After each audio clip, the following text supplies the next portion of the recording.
Welcome back. Now, the International Monetary Fund, IMF, in a recent report raised concerns about Nigeria's rising debt profile and its capacity to repay the debt. Speaking recently to some risk managers in the country, a former deputy governor of the Central Bank, Dr. Tunde Lemo, re-echoes the need for Africa's largest economy to watch the rising debt level, which stood at $21 trillion as at December 2017. Yes, Boko Haram issue may have been fairly dealt with in the past 2-3 years. It's still there, but it's not worse. Unfortunately, the security problem has developed a hydra head in the sense that what we now even see as other heads shooting out of that very, very demonic animal is even bigger than the Boko Haram head that we thought was a major risk. Today, some states have been turned to killing fields. Day after, as we speak, tomorrow, I will not be surprised to open the pages of newspaper and hear another large number in some states that we know. And this really doesn't speak well of Nigeria. It is not good for business. It is not good for investors. It is not good for banking transactions. Some of the banks located in those areas, you and I know that they may begin to either close shop or in some way we may be getting exposed to assets that we cannot realize. Agro-allied businesses, particularly because those places, those geographies, unfortunately appear to be the food basket of the nation. There is a serious problem around food security. I would not be surprised if food inflation spikes before the end of the year because of this, and so on and so forth. What about agro-allied industries that depend on the outputs from all these things? So these are all environmental risks that we face. The second one I will talk about is the structure of the Nigerian foreign debt. Today, if you check the website of DMO, as of December 31, 2017, DMO puts Nigerian debt at 21.7 trillion naira, about 71 billion equivalent in dollars, out of which external debt is around 19 billion US dollars. This is as of December last year. By now, it must have been higher than that. While we understand the need to borrow, particularly in the last 3 years, because when you are in recession, the important thing to get out of recession is to spend your way out of recession. However, I think some of our people, some of the policymakers and Nigerian bureaucrats are not speaking the truth about the optimum level of national debt. Sometimes they use wrong statistics. They compare us to South Africa and they say debt to GDP ratio is this and that. Should we be comparing apple with orange? In those climes, in those economies, every sector is taxable. So in each of those sectors, you can actually generate tax. But in Nigeria, the biggest sector is agri sector, which is populated by peasants and farmers. And these people are below poverty level, so you can't tax it. So when you look at Nigerian GDP, the sector that you can tax is so small. And that's why we cannot compare the headroom, debt to GDP ratio in those places with ours. My view is that we are getting to a point that we should be getting worried about the bulk of our external debt. I'm even more worried about the foreign debt because it increases our vulnerability to foreign shocks, foreign exchange, to external shocks. Today is so high.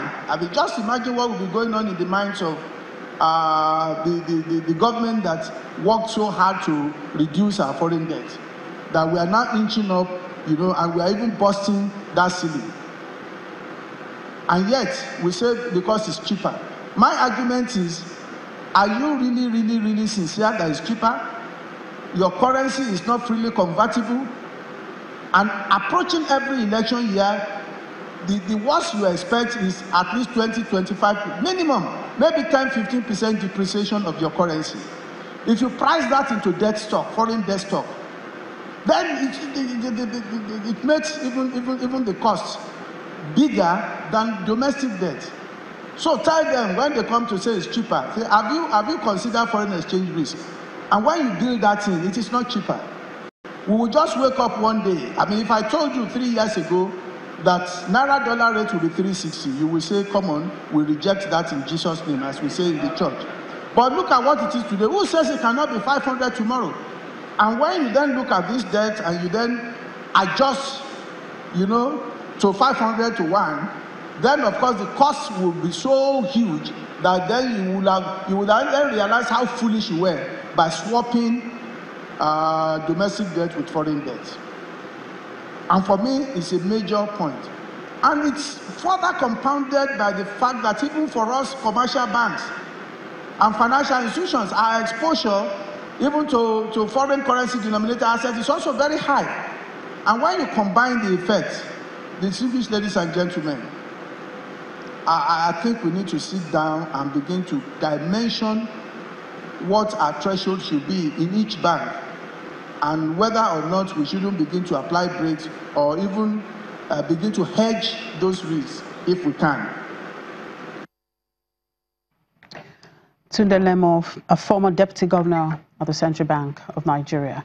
In the meantime, risk management is taking a new dimension in Nigeria as industry experts shift focus to socio-economic risks in order to lessen systemic challenges.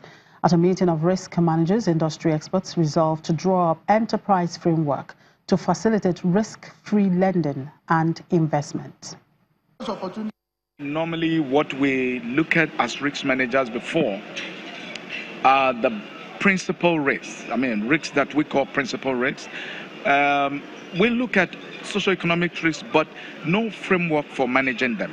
So what we've done today is to say there has to be a framework. These risks are there, and it should also be managed like we manage other principal risks that we call the credit risk, market risks, operational risks, reputational risks, strategic risks, and so on. The question was raised about having suitable conditions precedents, having suitable indicators that can show you, looking at sovereign risk, what are the indicators of heightened sovereign risk and what do risk managers need to do. So, like, for example, when we use conditions precedents and conditions precedents, in granting credit. Those are some of the things we look at. And also we spoke about environmental issues as well. It's something that we don't focus so much on, but we've seen with climate change that there are issues. And as risk managers, we need to know who we are lending to so that we don't lend to companies that are flouting environmental laws, and which could at the end of the day not only be, that could be detrimental to not only them, but also to the banks as lenders. And finally, in metal markets, gold traded steady today with investors awaiting key central bank policy meeting and the United States-North Korea summit this week for direction. Spot gold was steady at $1,297 per ounce, while U.S. gold futures for August delivery were 0.1% lower at $1,301 per ounce. The U.S. Federal Reserve's Federal Open Market Committee starts its two-day meeting on Tuesday, where it is anticipated to raise U.S. interest rates. The European Central Bank and Bank of Japan's policy meetings are also due this week. In other precious metals, silver gained 0.6% to $16.83 an ounce after hitting a 7-week high of $16.93 earlier in the session. Palladium was down 0.2% at $1,012 an ounce, while platinum rose 0.5% to $907 an ounce. It touched a 1-week high of $910 earlier in the session. And that's it on the program. Thank you very much for watching. I'm Chimezie Obi Iwabu.